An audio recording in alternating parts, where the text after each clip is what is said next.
Welcome to the Sandwich Generation Podcast, a resource for adults balancing the dual responsibilities of raising children and caring for aging parents.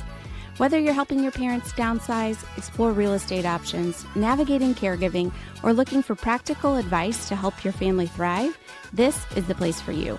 Join us as we bring you expert insights, heartfelt stories, and actionable items to support you and your family within this unique generation.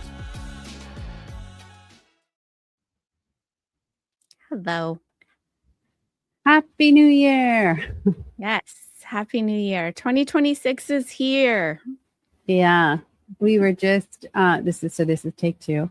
So we were just saying how it feels like this is the first real week back to work, and it's been quasi business for the last like 3 weeks, basically, maybe more.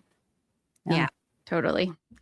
I know. I kind of feel like this is my first week where I feel really kind of getting back into the swing of everything. So, but well, I don't know about you, but I feel motivated. It's energizing. Yeah, no, it's always good to have a fresh start and reset. I like the reset.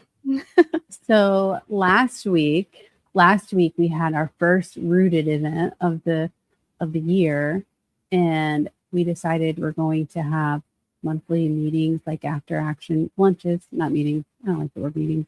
Afterward, and you and I had a few topics that we were really interested in talking about this week, but I did not write them down. So, and I don't remember. I've slept since then, so I hope you remember what we're talking about today. Well, yeah, no, I think we should we've made some changes, and you already mentioned one of them, which is the name of our senior series that we are hosting every month, which is our educational series, Rooted, which I love. So we kind of switched that up. So that's a fun change for 2026.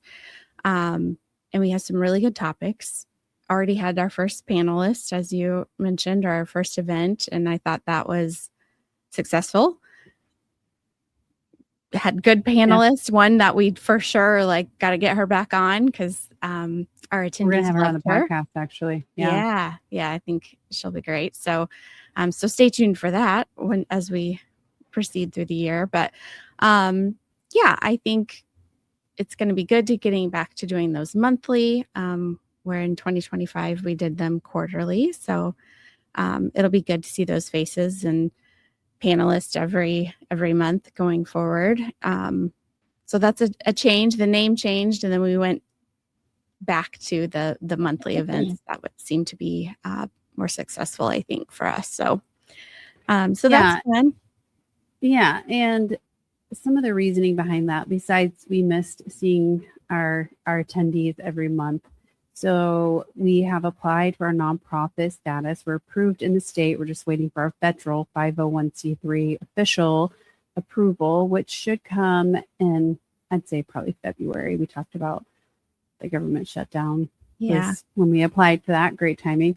But we applied for that nonprofit status, and that's our educational arm of our parent company. And that's where our senior living series event, what we're going to have monthly, lives, and then also this podcast, the Sandwich Generation. So it's the educational arm of what we do. We do. Yep. Yeah. So I think we talked about that. We talked about we both took a course back in the beginning of November, which was the Teepa Snow positive approach to caregiving course. Yeah. And I just thought I had written down some of my key takeaways from that course, and I'm sure you have some input as well, as far as things that we learned, but also I know you and I both chatted about using one of her techniques with our own kids, as far as picking them up and that kind of thing. So I just thought, let's kind of talk about that course. We never really debriefed after it and kind of what we took away from that. So if you guys don't know, Teepa Snow is like the dementia guru. Yeah, she knows all the things. She is, I mean, I think we've both seen her live. Yeah. Right? You've seen her, I've seen her. Yeah. Yep. And then That's also amazing. working in the senior community and that kind of thing. Like those communities often utilize her practices a lot. So, and that's what she does, is help train family caregivers,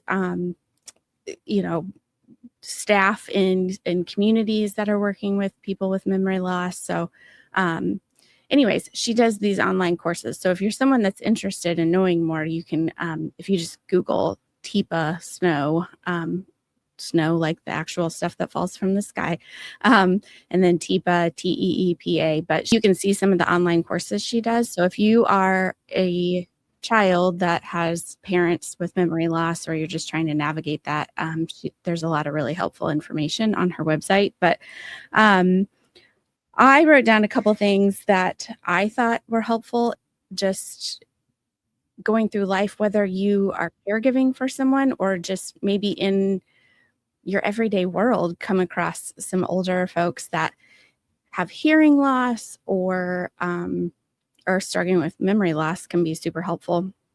So I thought we'd just share some of those things that we took away. So one of the main things I took away was using statements versus questions, which can be really hard to do because we had to practice a lot of this stuff when we were doing the course. And I think in our normal lives, we're just used to asking questions, right? Like, how was your day? I mean, I do it to my kids, and when they come home from school, how was your day? Fine. Like, that's the answer you're going to get, right? So you're just asking more statements like, what was your best class today? What did you learn today? We like to do this thing called roses and thorns. So like, what was your rose of the day? What was your thorn of the day? So those are ways that you can kind of use statements instead of questions. So I thought that was one of my takeaways. How about you? Did you have anything that you really stood out? Yeah. So you mentioned, just now asking more specific questions, not just general type questions. So I love an open-ended question because it leaves the conversation open to being more conversational. So just getting more creative with the questions. The two things I took, I'll give you the one thing and then bounce back to you, and then I'll tell you my second, was pausing so that somebody, whoever you're talking to, whoever you're communicating with, can process what you've just said. So now I'm really doing it. Yeah. I feel like some of these things that we learned in the class were not just relevant to adults with dementia. They're normal, everyday, general communication techniques. Mm-hmm. Sometimes we get going so fast that we forget to just pause and slow down and let the person we're communicating with take in what we've just said. And we use our kids a lot. My kids are prime examples. I am like a task master. And I might fire off 17 tasks that I need my kids to take care of. And they are all the way back at 1 by the time I'm down to 17. And they're like, or they're still at 1 by the time I'm all the way down to 17. And they're such good accountability partners, our children, because your kids are probably the same. My kids will be like, okay, do you want me to put my shoes away? Do you want me to feed the animals? Do you want me to get my coat on to get ready to leave? Or do you want me to do my homework? Or do you want me to eat my food? You just gave me all of these things to do. And, I can't do all of them at once. Or they'll say, I'm just one person. I can't, whatever. So that was that was one big takeaway, pausing just to let whoever I'm communicating with take in what I've just said. Yeah. I think they use a stat, like, don't quote me on this because it's been a few months since we did this, but it's like every fourth word is actually what they're hearing and processing. So slowing down, figuring out how you can shorten your request.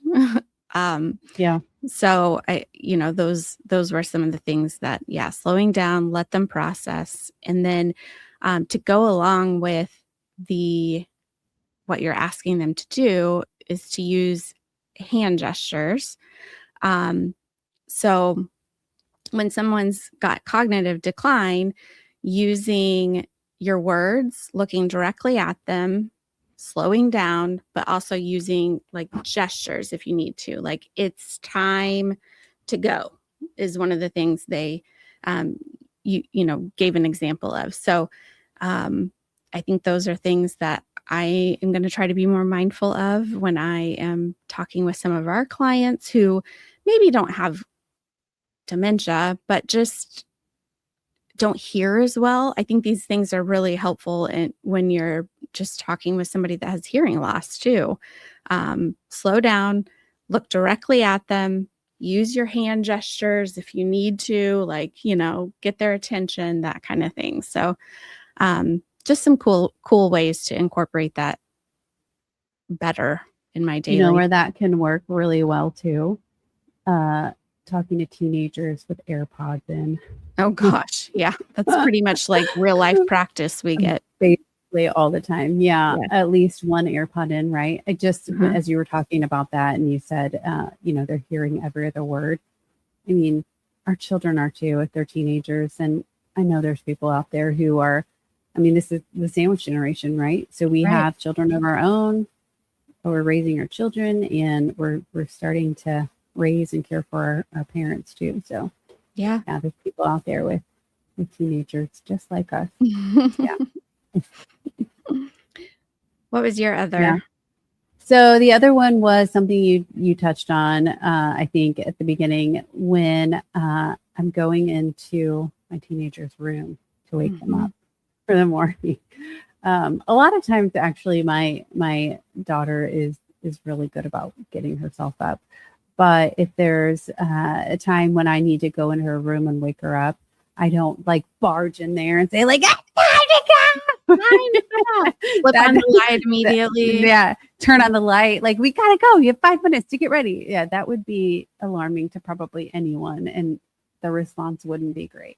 So I'll go in, and this is really funny. I'll go in and do the Teepa Snow thing that our coach Beth, who's really great, by the way, on Teepa Snow's team, taught us to go in and I might put my hand on her leg and then say, first I go in, open the door.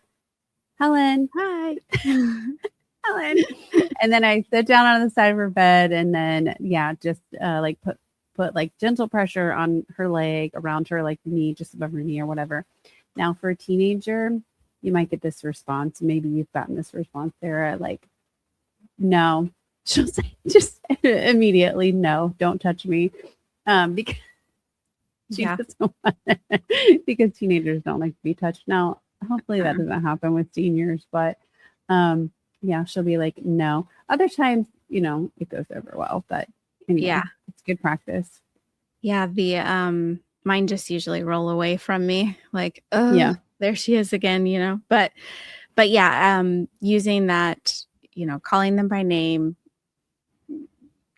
touching. I think they said use joints, where your joints are. So, at the ankle or at the knee, to just kind of lightly let them know that you're there, to not startle or helps not startle them as much. But that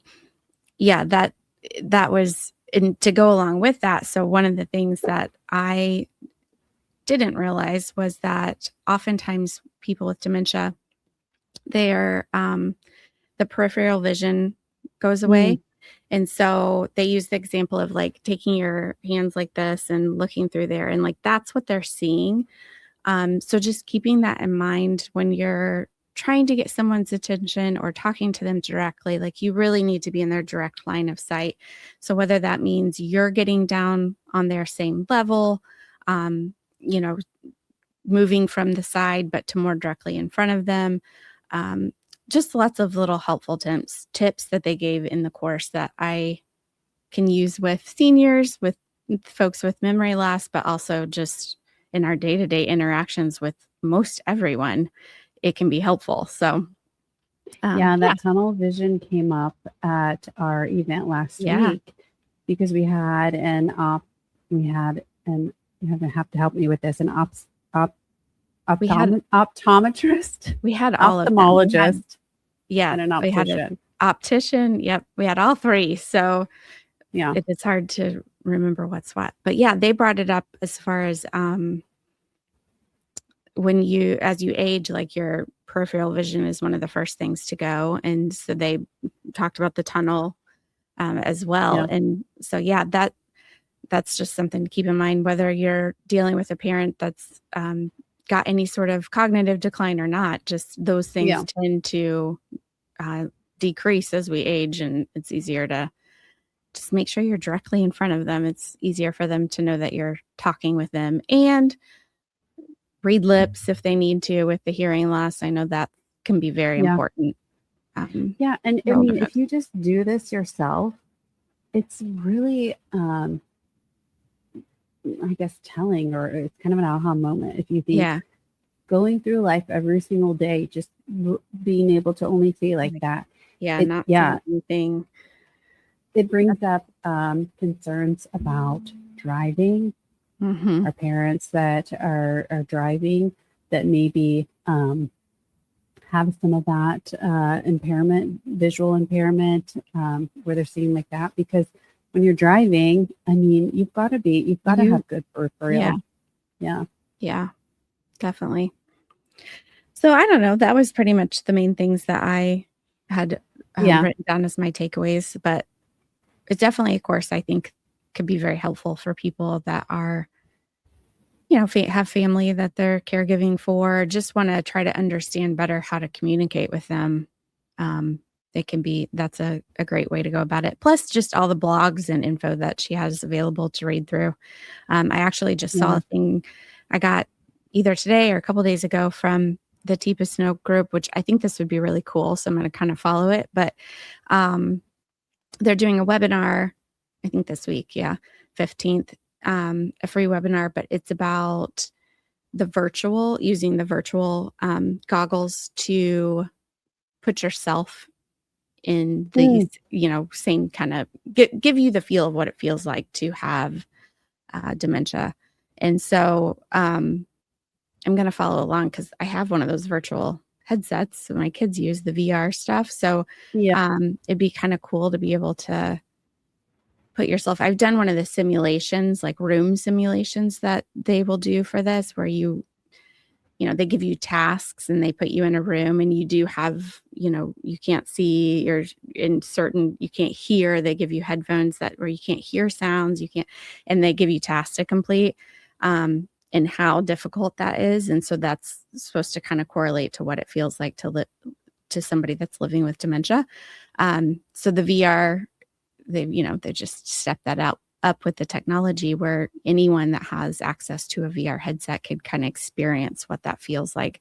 And I think once you can do that, it really gives you a better understanding of how to relate to the person that you're caregiving for. So it really, by the way, I tried pack.org and that took me somewhere else. Did we mention that? I am looking at teepasnow.com, but I could have put it in wrong. I don't know. PAC.org, PAC. Yeah, it takes me to Public Affairs Council. It's definitely not the Public Affairs Council. No, it's not that. Positive approach to care, but it's teepasnow.com. Maybe she might have some other domain names that take you there, but if you just Google positive approach to care, it takes you there. Her event calendar is really packed. And then if you go to the courses tab, there's so many courses, or actually it's our store where there's all kinds of on-demand certifications, which is what we took I think the on demand, or no, we didn't take the on demand. It was scheduled, but it was online. It was virtual. Yeah. But But I there's really like, yeah, there's some you can pay, you have to pay for, but there's also a lot of just really good free information. stuff. Yeah. What I really liked about the course that we took was that even though it was online, she did, this was annoying at first or sometimes, but I understand what she was doing. All of the coaches used a lot of, they were moving their hands and doing stuff like within the screen. And the point was to bring it more to life, and because it was a virtual event. And also it's part of what they teach, using gestures along with our words. Yeah. At first, I think we both were like, okay, what is going we're not on live, like, yeah. But I do understand, like, that is, you do have to kind of get yourself back on that mindset of slowing down, using your hand gestures. And it's like a lot of teachers probably do these same things too. So, yeah. Well, and so you mentioned the VR training. The point of putting yourself in another person's shoes like that is so that you can be empathetic and not get frustrated when you do have to just alter your communication by, slowing down, especially as adult children. We have a million things going. We've got careers. We are, maintaining a household, parenting our own kids, taking care of animals. There's so much to do throughout the day. And so it's counterintuitive to slow down. And so it's just a good reminder that everybody is not going 100 miles an hour like we might feel like we are sometimes. Yeah. And they're not doing it to be frustrating or make things take twice as long as you think they're going to. Like, it truly is just an understanding in the way that their minds are slower, and you need to take more time and maybe even use different words for things. Like, we were talking about, I think one of the examples that Beth gave even here on the podcast was, shut the door, when she was talking about getting someone in the car and like they're not shutting the door. You're like, shut the door. Well, they just that may not be computing anymore. So it's more of a like pull the door and give them that example of what you're wanting them to do. And then okay. So, well, and also if they're only hearing like every 4 word or something, every 4 words. So if you just said, shut the door, they might be hearing, the door and not even hearing shut, Right. And so, that was a really good example. Yeah. So I don't know, good info, good tips and tricks to navigate that fun, really not fun disease. So, yeah. I think a theme for me this past year has been this phrase, go slow to go fast. Go slow to go fast. So how I would relate that to people who have dementia is slow down so that you can get them to do the things that you need them to do, like shut the door. Instead of just, yelling or raising your voice, like shut the door, or whatever our natural reaction might be. Right. If you just slow down, remember what, they might be going through or how they hear and interpret communication. Just slow down and say, shut the door, can help us go a little bit faster. Yeah. So, good stuff. I was gonna say, the other things I had to talk about were just more like what's coming up, what's on our plate, what's on our agenda for the next few months. Things that we're focused on. It's a new year, so I know everybody kind of has some new goals, and my personal, I'll say I'm trying to be held more accountable for it, so I'm putting it out there. But for me personally, my resolution this year is to cook more at home for my family. And I will tell you that has been like such a one, we just have a lot of things going on with the boys, like different sports. And then, Maddie works a lot now. And so, yeah, I feel like we're all kind of just like passing by each other sometimes. But I don't know about you. I have struggled the last few years with cooking at home. And you know what? I say that it's not even that. I went through this whole tangent with my husband, Adam, the other day. I'm like, it's not the cooking. I enjoy cooking. I hate coming up with what we're going to eat. Mm-hmm. So the actual like meal planning part is a nightmare for me. And so I get to the point where I'm just like, oh, just forget it. Everybody just fend for yourself, figure it out, Well, and you have a lot of dietary, I'll say, restriction in your family, right? Yeah. I mean, I have one that has food restrictions, right? Yeah. Maddie has self-imposed restrictions because she eats like 2 things. She's just not a big eater. Like she doesn't eat a lot. And then when she does, it's just really boring, There's not a lot of adventure or, stepping out of her comfort zone there. So, so she's a bit of a challenge, but then Colton has food allergies. So, there's not a whole lot that it limits with actual like meals, dinner planning, but desserts and things, it definitely can because he's got all the nut, he's allergic to every peanut, tree nut, eggs, milk can be a little challenging, but we just all eat different things. Like, Adam's a meat eater. I don't really enjoy eating meat. I mean, I have few things that I'll eat, but not a lot. So, it just makes it challenging when everybody kind of has a different go-to. So I've really tried to be more intentional the last few weeks and getting back on like doing some meal planning.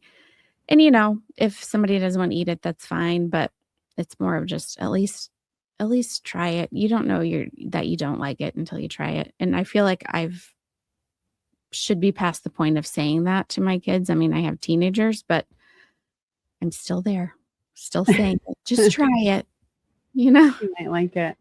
Yeah. I too need to, or not need to, I want to focus on eating at home more because my goodness, if you saw my bank statement, it would be a restaurant, DoorDash, and so I actually was inspired by a trip that Helen and I took this last week or so. We went to the Rose Bowl, total last minute, go Hoosiers. Yeah. But I stayed with a family, a girl that I was actually in the MBA program with at IU Kelly. So generous offer. It was amazing. The hospitality was like probably nothing I've ever experienced, but she's from South Korea, and we ate the most delicious, authentic Korean food. Now, I'm guessing there's probably people in your family that don't eat Korean food, but where I'm going with this is if you got the base of something, then it would be easy. This is what I'm finding anyway, from my experience. So I came home, immediately went to our international market, which is fun because we have one really close to us, but got some rice and some noodles and different things. But what I'm finding is if you have that base, it's been really easy to just add stuff to it, like chicken or sausage or potatoes or dumplings or whatever. It's easy to add stuff to it. And the rice you can just refrigerate it and warm it up quickly later. Like this morning. So last night or yesterday, I made brown rice in the rice cooker. And then in a skillet, we're totally getting off track here. I think this it's part of your, it's helpful, I think. Oh, yeah. meal planning tips and tricks. In a skillet, I fried up in some sesame oil, which sesame oil I think is like the secret in Asian food. It's so delicious. I diced some potatoes, garlic, and onions, put that in the pan with some sesame oil, and then you can add whatever meat you want. In this particular case, I added sausage and cooked that, and then some gochujang, which is like the red pepper paste. Yeah. And soy sauce instead of salt. And then fried that up. When the rice got done, I just dumped it in there. So you wouldn't even have to dump it in. You could just leave the rice and use it as a base. But I just dumped it in there and then made an egg. When everything was done. Oh, and I put kimchi in there too. Kimchi and spinach because I needed to use those. But so you get your vegetables. And then that's the base. So then this morning for breakfast, I just warmed up some of that rice and fried an egg for Helen and put it on top and put it in a bowl. And that sounds good. There you have it. But I don't know if your kids will eat like that. Probably not, but that's okay. It gives me ideas, and maybe other people need some ideas too. I'm always asking like my girlfriends and stuff, like, what are you guys making during the week? Like that's easy and not. And I don't even necessarily need easy. Like I enjoy cooking. I think I'm pretty good at it. So it's like, it doesn't have to be super easy, but it needs to be something that like, if 3 out of my 5 will eat it, that's a win. I call that a win, So I'm like, okay. But, I also like my boys, I think I've said this on here before. My boys love barbecue chicken nachos, which is like the easiest thing in the world to make. I just barbecue chicken, cheese, some barbecue sauce, throw them on some chips, put it in the oven, melt everything, good to go. So I've been trying to take the things that they love and kind of think how else I can make it. So last night I bought the pre-made dough balls that you can buy at Aldi. They have like the pizza dough in the refrigerated section. So I got that and I made barbecue chicken pizzas. And then for Adam and I added some red onion and stuff and it was pretty good. And everyone ate it. So you could personalize that to your children's stuff. So I don't know. I'm just trying to think out. So, comment away on this episode if you've got some good things recipes that everybody in your family likes to eat, because I'm open to suggestions. So Owen, my son, came over this weekend for his weekly. He raids my refrigerator, uses my washer and dryer, but I love it. Yeah. And I fed him some of that rice. And for me, what I would consider a win is he asked me for the recipe. Oh, texting. I know. I was like, wow, I was a winner. But where was I going with that? I don't know. For me, the struggle is cooking for just one or two. Yeah. And so, and our seniors are that way too. Oh, I know where I was going with that. I'm always a measure for if I'm losing my mind or not is when I forget something, if I can circle back to it and remember. Yeah. He was on his way to the grocery store, and he chat GPT'd all of his recipes and his grocery list for the week. So, ooh, that's a good idea. I haven't tried that yet. Like put in what I want to make and then just have chat GPT make my grocery list. Or if you don't want to go to the grocery, if you have some random ingredients, I did this. I said, this is what I have. And give me like 5 to 7 recipes that I can make with what I have. Yeah. Or you could say, this is what I want to cook. This is what I have. Make me a grocery list. Yeah. Yeah, I like that. That's a good tip to take into the year to help eat at home a little more. So did you have any major resolutions I've never been a big resolution person. So I know some people like religiously do that and others are like, yeah, I'm not a resolution person. To me, I just am ready to get back like I'm just ready to get back to normal business Yeah. as usual by this time of the year. But no, I think that this year, the end of last year and this year brought a lot of significant changes within, I guess, business. We talked about at the beginning.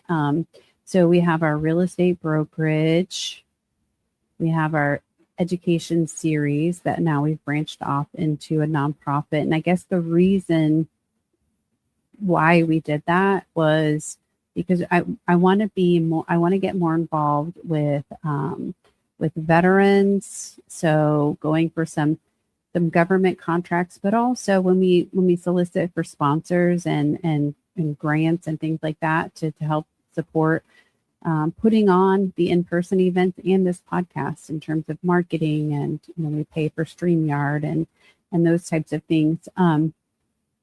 Having it as a line item that is a charitable contribution opposed to marketing will hopefully be helpful to our sponsors.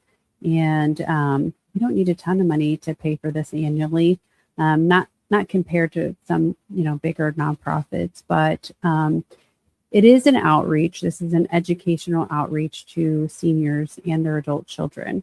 It happens to be supported by a real estate brokerage, which is a nonprofit. Obviously, we have to pay our bills and be profitable in that piece of it. But it becomes a much lighter lift when we have the support of our community, and which we've had all of this time. We've been doing our events for 11 years now, and we've had some wonderful sponsors who were with us from the beginning. You were with us from the beginning. That's how you and I, one of the reasons how you and I met. So just I guess doing a small facelift to that, and sort of rebranding it, and then going back to monthly. So that was kind of my big, it's not a resolution, but just big shifts, mind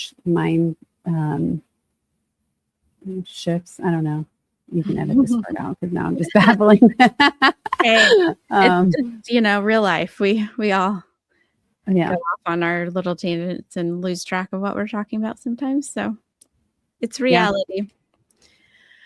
You mentioned one of our panelists from last week who we are going to have on the podcast this year, Hannah. She's a physical therapist. Her energy will for sure come through the screen. I started following her on social media, and she was all jazzed about the Bears winning Saturday night. She's a Bears fan, huh? Yeah, I think she's from there. She was talking to Monica after the event. Talking about Chicago. Yeah. But who else is coming on? I'm really excited to have her. I'm really excited for our next podcast guest, Michelle Braun.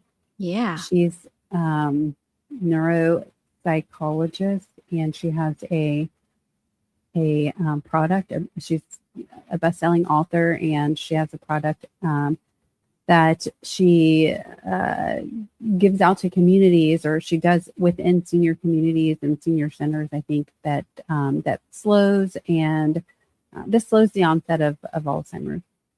Yeah, that'll be really cool to hear what she has to say, because you know more about it than I do. But I'm excited to talk with her as well. So that'll be coming up soon too. So I think we have some good people that we want to get on. We always love the feedback too, though, from people sharing what they want to know about and feel lost or confused about in their caregiving journey or sandwich generation journey that we're in. So